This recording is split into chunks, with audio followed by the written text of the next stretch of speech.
I really like what you've said about managing women in some of your videos and content. Yeah. But you talked about a lot of times the guy especially in the Western world, in the sexless marriage, right, being walked all over. How does the guy turn around this shit or prevent that from happening, right? Like, how does he get into a relationship where he stays the man, where he is the king, let's say? Because a lot of guys today, and this is something, a lot of the red pill guys and stuff, they want to blame women for all this shit. They want to say, oh, women are thoughts today. And it's like, women have always been women throughout history. They've always, in the absence of masculinity, become masculine. This is just like their characteristics. So I like to blame the man. I like to say, if a woman is treating you wrong, if you've got, all the shit that happens to you, it's because of you. So how does the man become the guy that doesn't have this shit happen to him? I 1000% agree with you, friend. So if bad things are happening, it's not her fault, it's yours. You get what you allow. Now, largely, this is true. Because women take the shape of the container they're in, right? And this is why you have to call out bad behavior. You have to have boundaries, right? You can't just allow your girl to do whatever she wants, whenever she wants. It's an utterly ridiculous notion. You need to be the kind of man that's worth respecting, and then you'll be respected. Also, when she tries to walk on you, when she tries to test you, you have to call it out. That's how it goes, guys. I 1000% agree. So I have anyone who doesn't know me knows I used to run a webcam studio. So I had 75 women working for me, and they were talking to guys online and taking money from all the Democrats and betas, were sending them money, and the money went to me. This is how I first made big money. So I kind of understand intersexual dynamics from a very unique perspective, because you had me at the top, you had 75 women underneath, and you had thousands of men underneath them giving them the money, which kind of went to me. So it was kind of like a weird dynamic. So yeah, here's the truth about male-female relationships. Women fuck men they respect. Mm-hmm. That's it. They don't. Absolutely. That's for sure. And for women, respect is love. So if she doesn't respect you, there's no bedroom fun. By the way, if you want to know how to have a good relationship, it's very simple. In the early stages of your relationship, is she respectful? Does she defer to you? Does she see you as above herself? If she doesn't, or you get the impression that she doesn't, don't go through with it. Friends with benefits only. Because if she doesn't respect you, there is no relationship. You'll be miserable. Fuck men they like. They don't fuck men they love. They fuck men they respect. If she loves you and likes you and doesn't respect you, she will not have sex with you. I have women who respect me and fucking hate me, but they're here every time I call. So if they respect you, they're going to sleep with you. And this is something that's biological and evolutionary. They fuck men they respect. So how do you make women respect you? Well, first you have to be worthy of respect as an individual. There's no hack. If you're worthy of respect, you're worthy of respect. Right. And how do men become worthy of respect? They become worthy of respect by earning it. Men give other men respect. Hello and welcome to the Helios blog. My name is Helios, here for another reaction video. If you're new to the channel, liking the content, hit that sub, hit all for notifications. If you'd like to support me, I have a Patreon with exclusive content, patreon.com/theheliosblog. Newly revamped, posting weekly content, patreon.com/theheliosblog. Also, you can drop me a donation like Tom M here. Shout outs to him. Let's continue. But secondly, you cannot allow blatant disrespect. So if you allow her to blatantly disrespect you and you tolerate that, then you're setting a precedent, which means, well, why would I respect this guy in the first place? That's right. So first you need to be a competitive man, a superior man, a man who's better than her in every way. So like taller, stronger, more charismatic, fitter, makes more money, better friends, more friends, all of that, right? And then you can't allow blatant disrespect. So if she's treating you in a way that you dislike, you can't allow that. So a man's greatest power is his ability to walk away. She has to fear that she can lose you.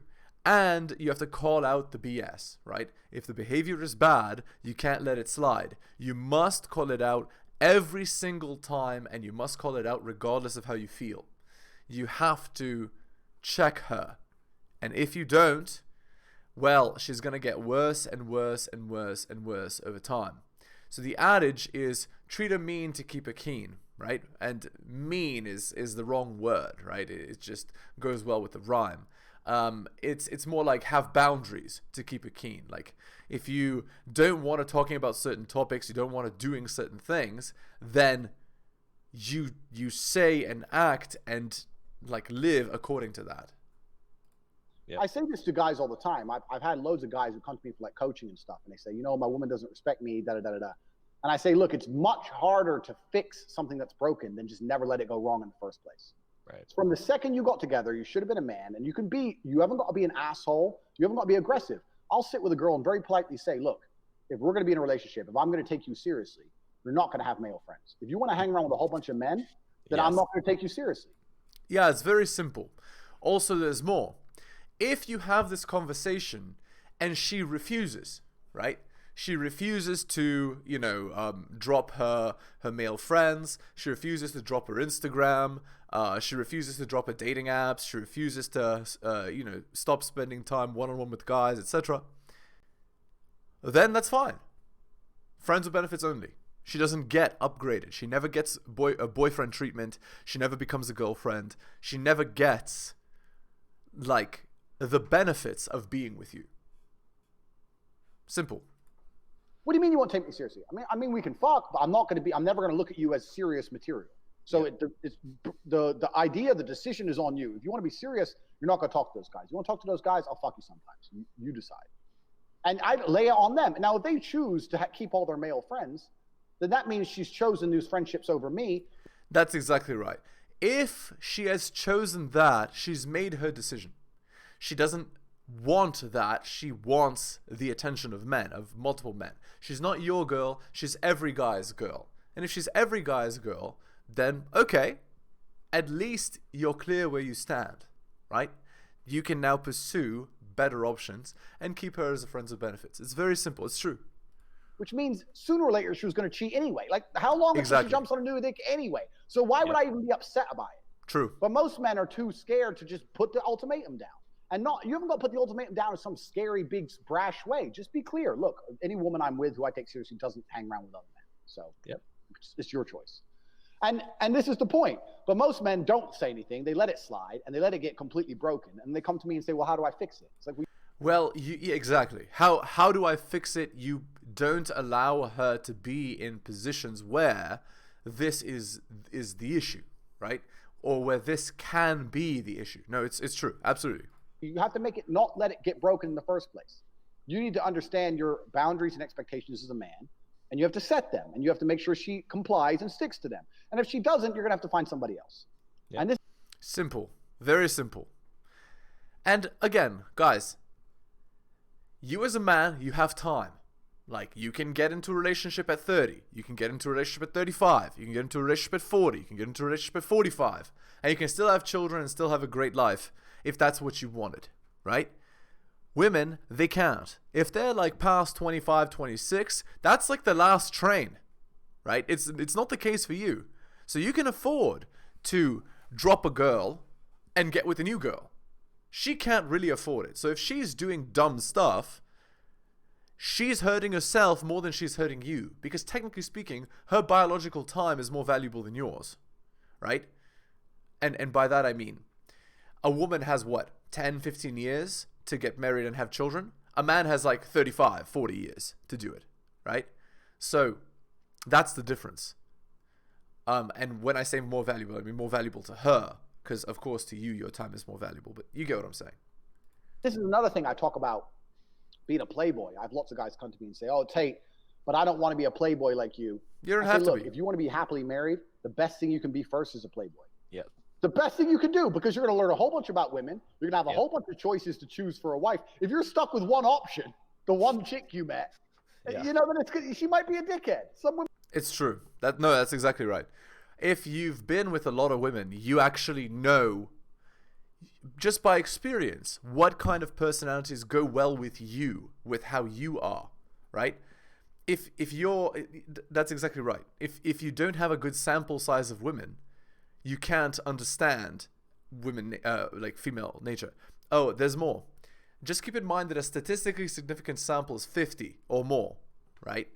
So you can't really know female nature until your sample size is 50 or more. Just saying. Women are just dickheads, you know? Yeah. You know, some women have been fucked too hard too many times by too many big scary guys, and they just don't want to listen to them. So, like, That's right. Being a playboy is important.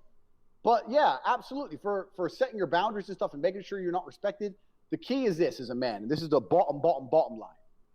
Most men are not prepared to walk away. Yep. And if you're not prepared to walk away, you don't have any weapons. If you're not prepared to walk away, you have no power. So here's my advice to you. If your girl is disrespectful, your play should already be that you're 1 foot out of the relationship. If she refuses to back down, if she refuses to bend, if she refuses to submit, if she refuses to follow your rules and your expectations, after that, then you take the 2nd foot and you walk it out of the relationship. And then it's simple. You stop talking to the girl, block, delete, throw out all the crap,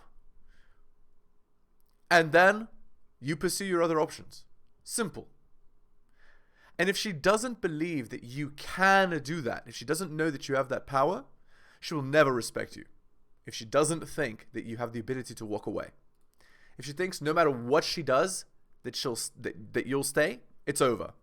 Actually, it's funny. I was reading the comments of this video, and here was the comment. It said, Will Smith told his wife that no matter what she does, he'll never leave her. She's been trying to prove him wrong ever since. That's exactly right. Okay, here's Rollo Tomasi. The Art of Amog. And this actually is a quote from Sun Tzu, from The Art of War. If you know the enemy and know yourself, you need not fear the result of 100 battles. One of the more contentious aspects of inter-bedroom fun competition the early PUAs hit upon was the phenomenon of the amog, the alpha male of the group, and how that guy's apparent social dominance focused all interaction within a peer group on himself. The amog was an easy parody of a guy to hate on for early game practitioners because his archetype was so relatable for men looking to improve their chances with women they'd never been able to consider before they discovered game. The nefarious amog was their worst villain. For recovering beta experimenting with game for the first time, it was bad enough that the very real, in-his-face proposition of rejection by women was always to be considered, but to have to account for a guy that looked, in his mind, like the typical jock who regularly out-alphaed him back in high school seems like an unfair obstacle to need to overcome. I think that a lot of men's competition anxiety focuses on a very over-dramatized caricature of the alpha bullies they were familiar with when growing up. This characterization is also the basis of the long cliched plot of every boy meets girl, boy overcomes shyness, boy overcomes bully to get the girl story ever told, and not just by Hollywood. While female written romance stories revolve around multiple suitors for a woman protagonist to tame the most alpha among them, usually ending with the one who's a misunderstood asshole to everyone but her, male written romance generally centers on an underperforming beta male with the heart of gold, who through extraordinary circumstances is placed in a position of outperforming all his previous rivals for his dream girl, or the girl he should really be with, instead of the shallow girl he thought would be so great. Instead of selfishly using his newfound alpha powers by kicking sand in the faces of lesser betas, he fashions himself as the hero exemplar of how betas should act if they find themselves in a similar environment. The stories of Spider-Man, Captain America, and even Back to the Future follow these male romance scripts to the letter, but in every case, the beta with a chance has to teach the bully a lesson before he can qualify for the girl's attention, much less her intimacy. This cliched story arc is a manifestation of men's internalized understanding of their burden of performance, and while I can't entirely assert this is an intrinsic part of men's own mental firmware, I have to speculate that the fantasy of fulfilling it is part of men's ubiquitous need to adequately perform for women's intimate approval. Regardless, the objective purpose is still to get the girl. Examples of this alpha bully archetype are part of men's most formative learning. Not all men learn the lesson of the bully, some play the role with relish, but if we hold to the 80-20 rule of the manosphere, we're statistically looking around 80% of beta men who do.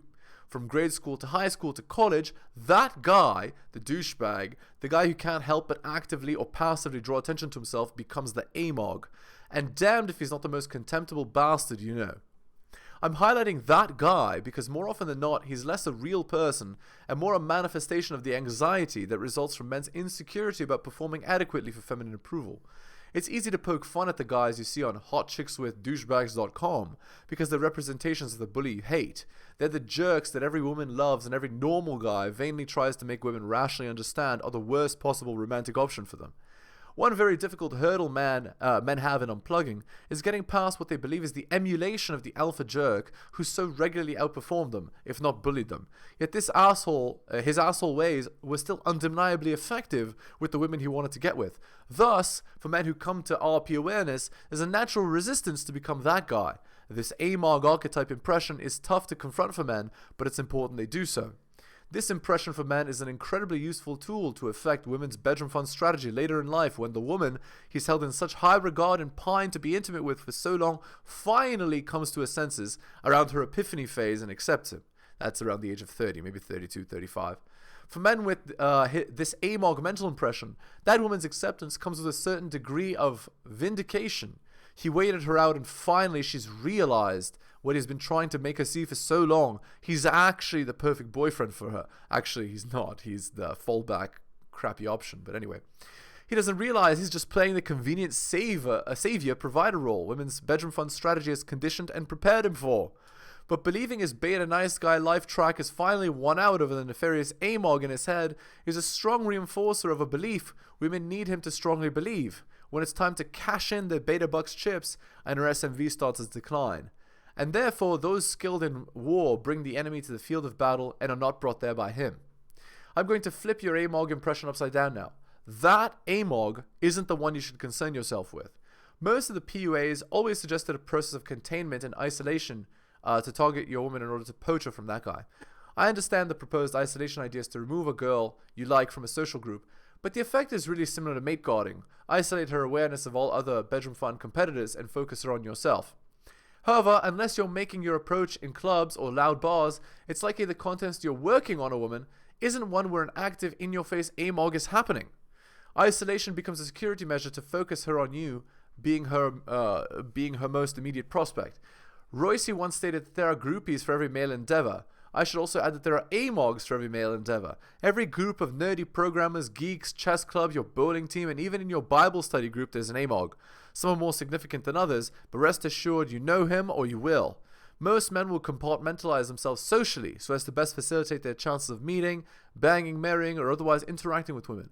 This compartmentalization is really a form of buffering against rejection, but it's also a logical social positioning of a man putting himself into an environment where he can hopefully excel and be noticed in.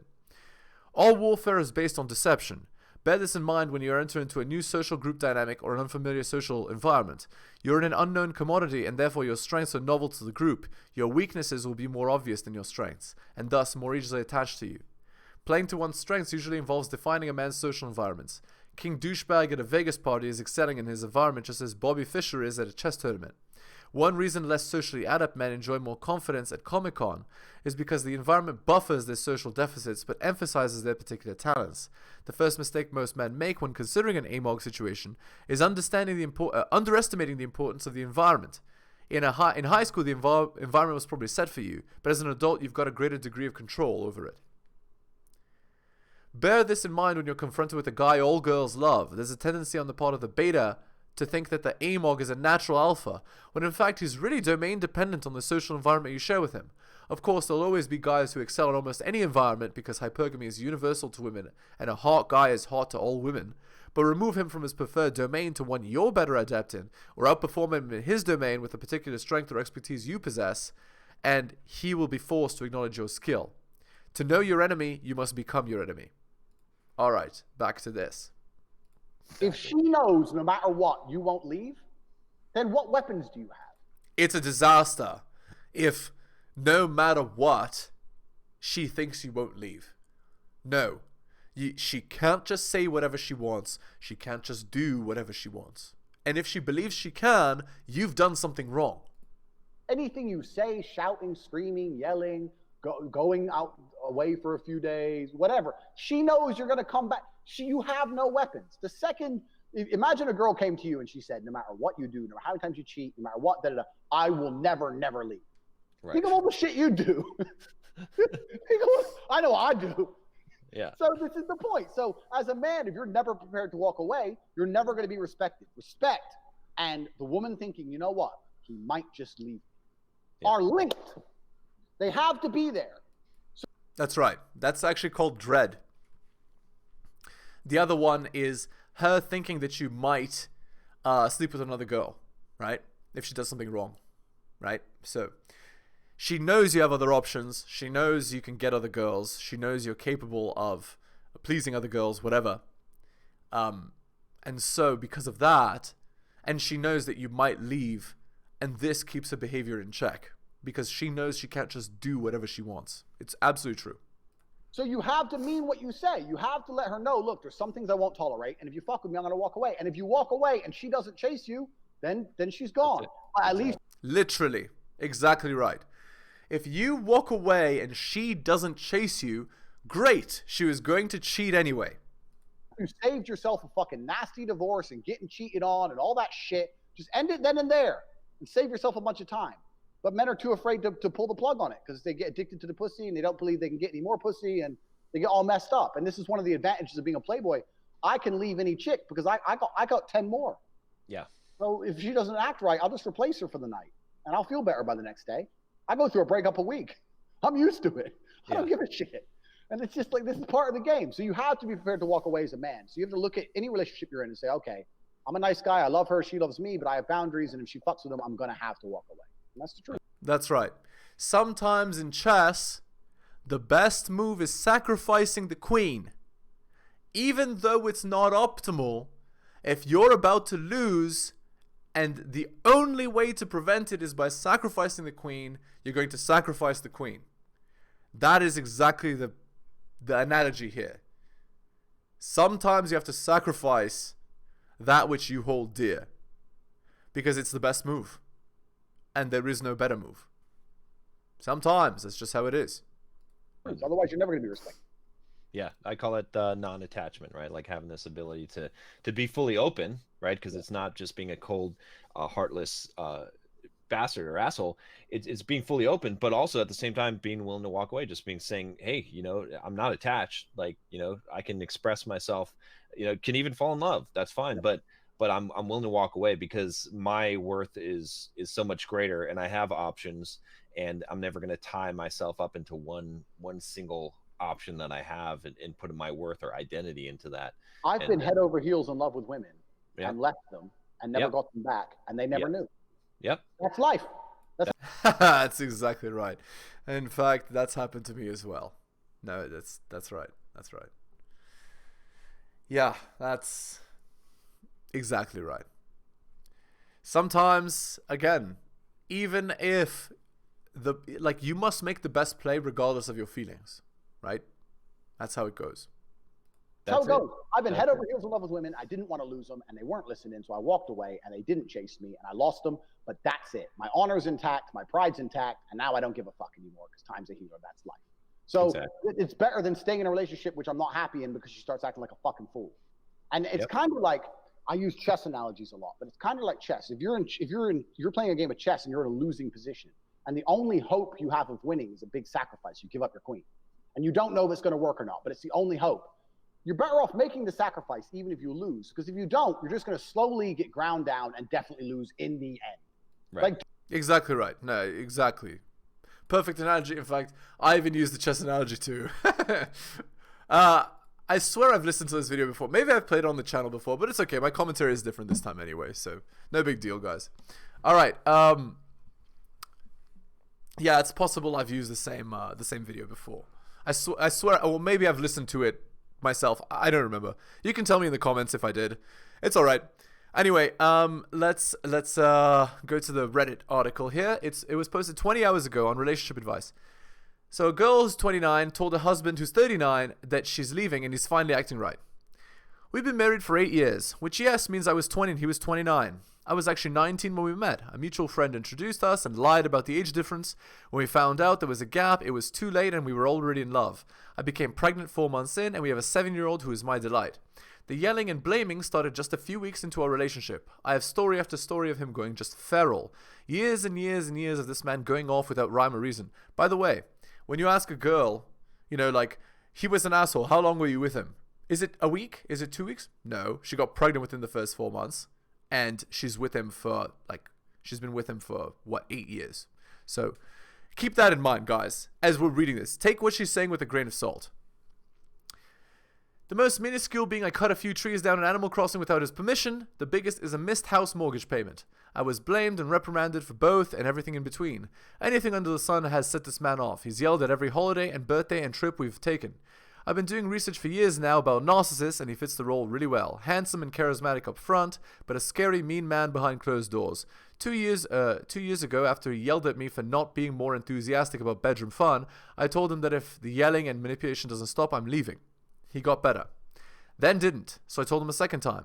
This stops or I'm leaving. He stopped for a week. We recently moved across the country, something we wanted to do and have planned on. Literally the night before we were supposed to leave, he picks a huge fight with me. I told him I wasn't going to move and somehow he convinced me to go. To be honest, I like the state we're in now. I'm happy for a fresh start. To my surprise, he didn't stop. Christmas Eve, he worked until 4, got home around 5. My son and I had the house all set up, steak, dinner, and cookies baking. The vibe is nice. Husband gets home and we greet him, but he needs to look at the bank account really quick. One thing leads to another and he's yelling and berating me again. And I just snapped. I've been completely broken and checked out emotionally from this marriage. I told him I'm done and moving out. He cried and apologized. I don't believe him anymore. I feel like he's faking it again so he can get back to normal. This life is easy for him. I do everything in childcare, household, and hold a part-time job. He works full-time and spends about 2 to 3 hours a day at the gym. I don't have a gym membership, and that I'm bitter about. In my head, I'm thinking I can do all this myself, and if it's just me and our son, there's no one to yell. All in all, I'm having a hard time trusting my own judgment. It's emotional and mental A-word, neglect, and toxic. I need to get out for my sake and mostly for the sake of our son. I hope it's not too late. So again, she's with a jacked, older man who's successful, works and pays like most of the bills. So she can't do it all on her own, and she doesn't realize it. But again, if you don't like him so much, why were you with him for 8 years? She said it herself. Look, the yelling and blaming started just a few weeks into our relationship. Well, you weren't pregnant then. You could have left then. But no, you stayed because you liked the benefits you were getting. And now you want even more benefits. I see. Okay, top comment. 698 upvotes. I really didn't expect so much feedback and encouragement. Oh, okay. Okay.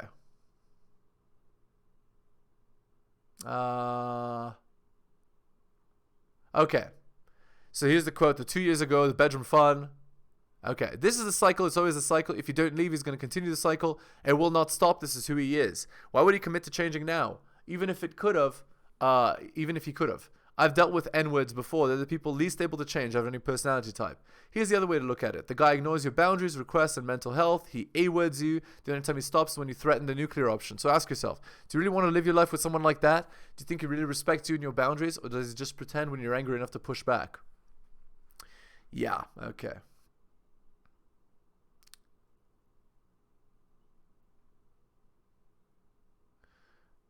Hey, just wanted to let you know the studies have found single moms do less housework and have more free time than married moms on average, and that average includes good husbands.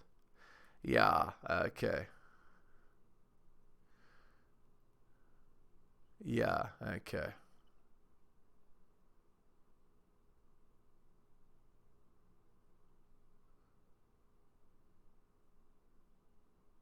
Yeah, these people, like, every single person is supporting the girl. Not a single person is saying that she's making a mistake. Yeah, okay. Alright. Yeah, just break up another family. Whatever. You know? You could have prevented this whole problem if you didn't get pregnant within the first 4 months, and if you didn't get with the guy. Like, she said, the yelling and blaming started within the first few weeks. What more needs to be said? Okay, we're going to end the video there, guys. If you're new to the channel, liking the content, hit that sub, hit all for notifications. If you'd like to support me, I do have a Patreon exclusive content, newly revamped, posting weekly, patreon.com/theheliosblog. Go there and subscribe. You could also drop me a donation like Tom M here, shout outs to him. Again, guys, thanks so much for taking the time out of your busy day to listen to the video, especially if you listen to the end. You guys are wonderful. Take care of yourselves, and I will see you next time.